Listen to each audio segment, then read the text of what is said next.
Hail and well met, fellow underwater travelers, from your friends here at Earth Giant. So, today we've got a little devlog that we're going to do about the level design and kind of environment art of the world of Crush Depth. And a lot of that rests on the shoulders of a tool called Scythe, that is a plugin for the Unreal Engine that seeks to recreate the experience of using editors like the Hammer editor for the Source Engine and things like that. We picked the PS1 style because we all wanted to do it. We all love it to begin with, but it also afforded the ability to move really fast and kind of build the basic building blocks really quickly because the shapes can be so simple. And so it worked out great for us on that side. So I'll get into a little bit of detail about the Scythe tool. And here's how I spent most of my time while building things in the game.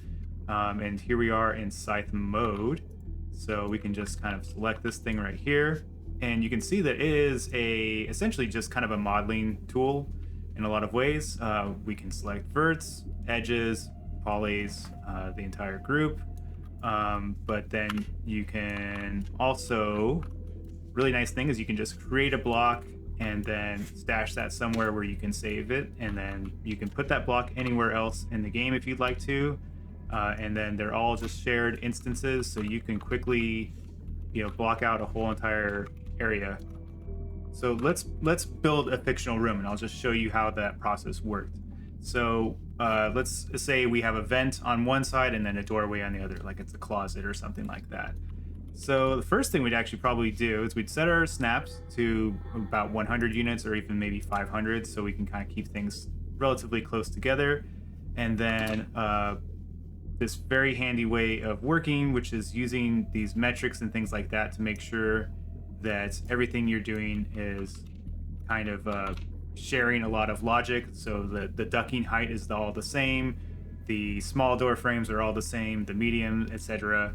So you can always kind of dependably know how big you need to make openings and have that kind of going throughout the whole entire game. Because otherwise you'd have a nightmare trying to manage a whole lot of different shapes and sizes and things like that. The more you do, the more it can add to your trouble. So we kept it relatively simple. We kept everything relatively simple because we just didn't have time. So let's say let's put a medium door to go along with this.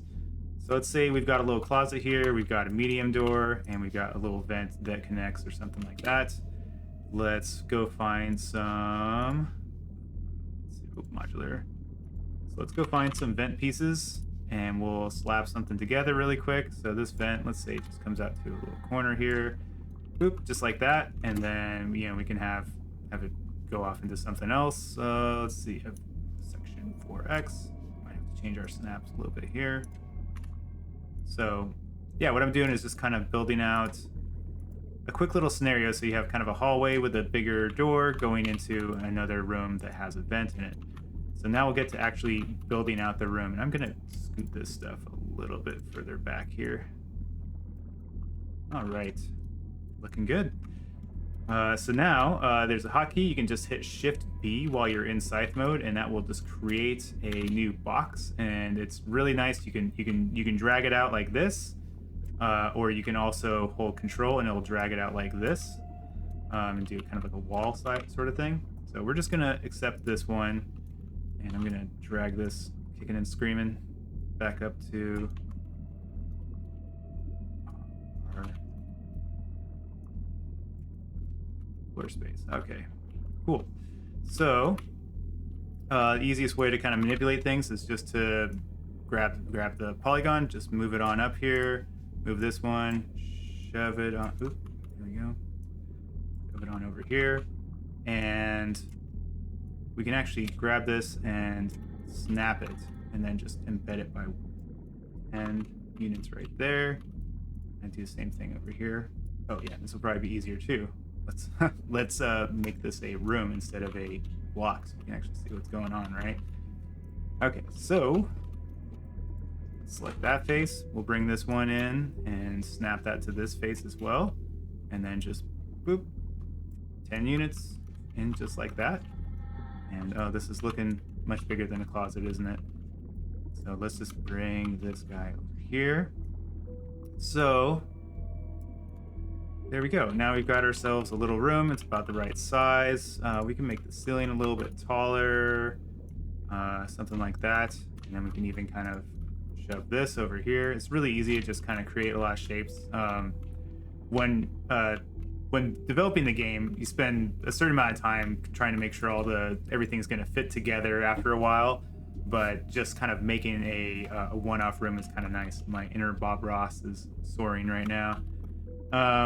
So the easiest way to do this, and this wouldn't be the way you would want to do this if you were working back in the day with like PlayStation 1 hardware, just willy-nilly adding new segments and things like that. But for us, because we're well past that point, we can add a few polygons to this thing just to make it easier for us to do some texturing and stuff like that, and to crack open these where these doors are going to go.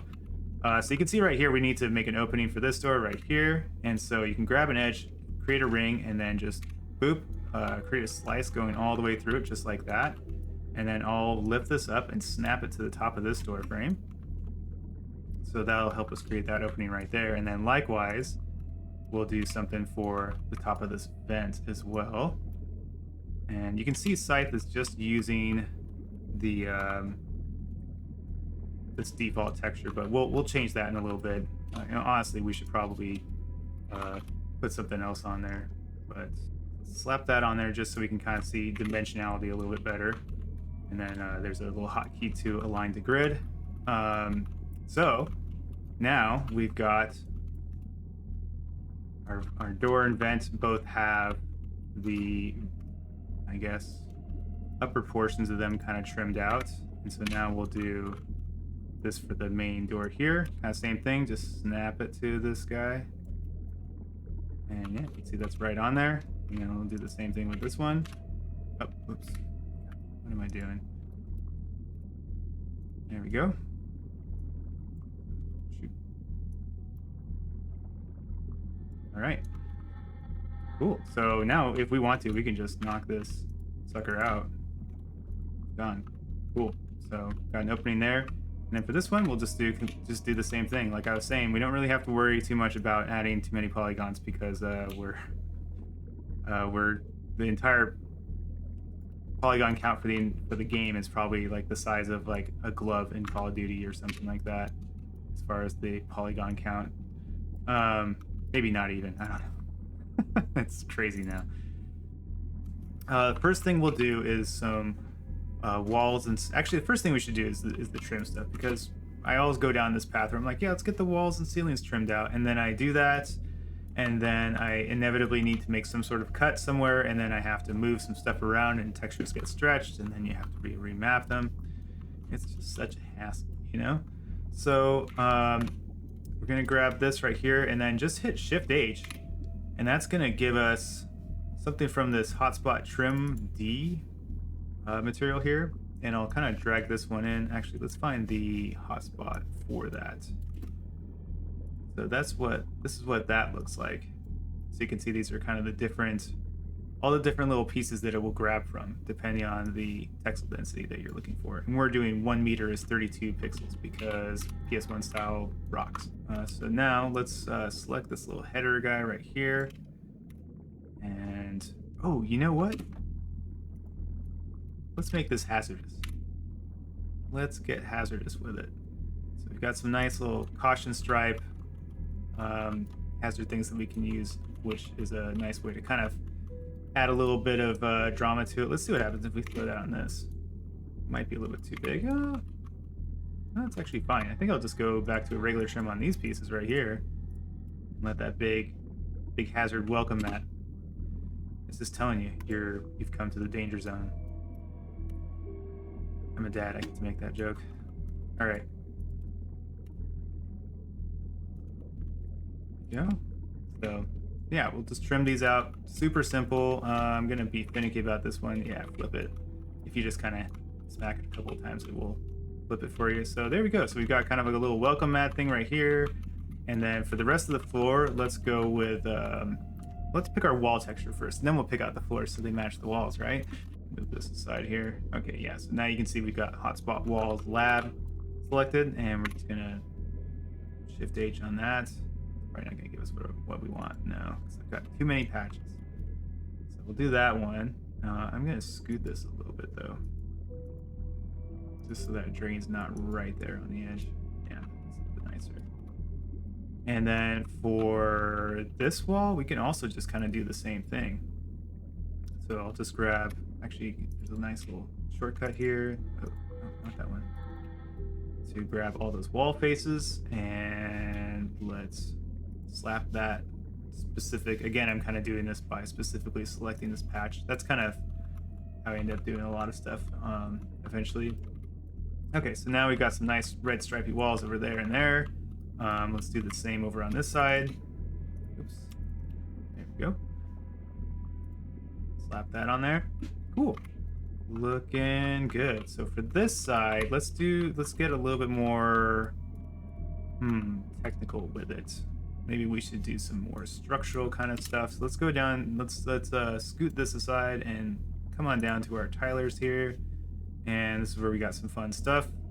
Got this crossbeam tile. I think something like this could be pretty fun to be using in here. I'm gonna use it on, let's see how it looks when we slap it on these two right here. Let's hit apply. Okay.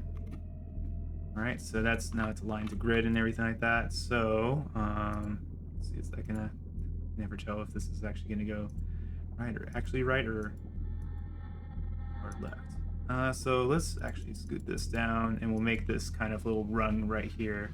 We'll make that the lower portion of the texture, and then we'll put a big old trim on this stuff right here. So another fun hotkey is you can shift right click to grab something. So we'll do that, and then oh yeah, okay. So cool. So now we've got some technical looking stuff happening here. Actually, I think I'm going to go with something a little bit different than that. Great.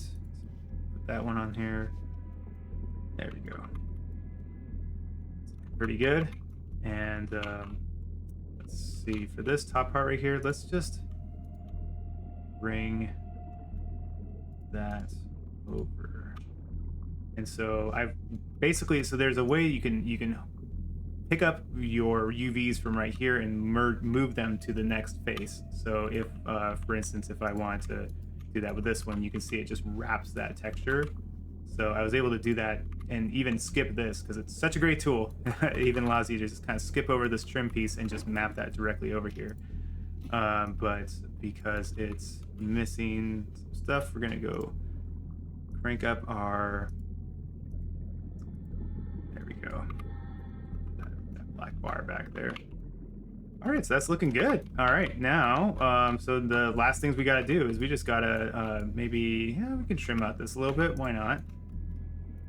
So we'll just grab those, and then I'll shift right mouse button on that to pick up that material. So we're back to hotspot trim D, and then just gonna hotspot that on there. That's cool. And then we'll do the rest of the floor. And let's see here. So we can just grab this, and this is kind of handy too. Just grab everything that's using this material, and we're going to put, I'm going to go with the floor tile that we used in the lab since we're using the lab walls. So let's see here. There we go, floor in the lab. And apply that. Let's align that. All right, cool. So I've got a nice little floor in here. And then for the ceiling, we will also just grab, let's see. I think we're just gonna have to manually select this because we don't want to accidentally map over that trim that we've got there. So just grab all the pieces up here that are using that, and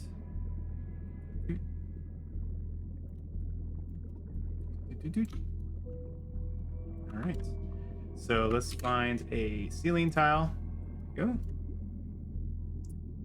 And then we're going to apply that. Oh, we missed one. There we go. Oh, missed another one. Okay.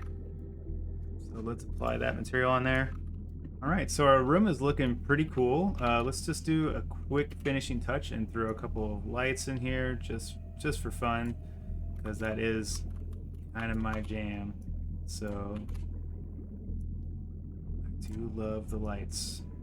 Let's do some spooky amber colored things right here. Let's grab that. Is that going to be the right thing we're looking for?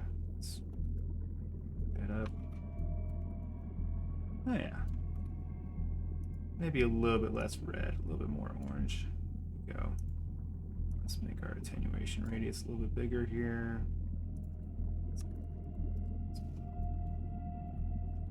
Get that together now. And so yeah, we can just put a couple of these guys across. Let's tone it down a little bit. We don't want so hot. Yeah, so now we've got a little spot right there, some kind of undercove lighting.